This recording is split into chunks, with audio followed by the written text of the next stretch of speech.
Démocratie en pays arabe. J'ai acheté le Nouvel Observateur la semaine dernière et je tente de comprendre les phénomènes politiques dans le monde arabe actuellement. Il apparaît que personne ne s'attendait à toutes ces manifestations d'hommes et de femmes, bien souvent jeunes, sur les principales places dans des pays comme la Tunisie et l'Égypte, sans oublier le Bahreïn et le Yémen.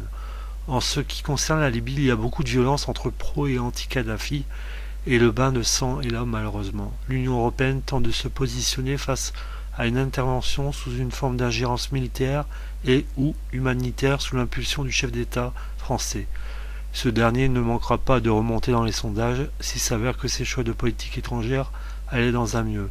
Et puis quel mieux?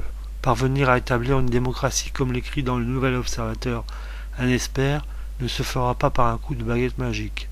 Pour ma part, quand on voit la situation irakienne, le processus prendra du temps. Mais il est important qu'il débute un jour ou l'autre en exilant les dictateurs ici ou là.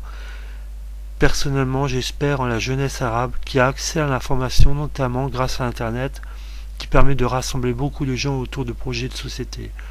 La plus grande difficulté est de trouver des chefs charismatiques dans ces pays et de s'allier l'armée et les hommes attenant à la religion. Ce sera difficile, mais bon, l'histoire est en route.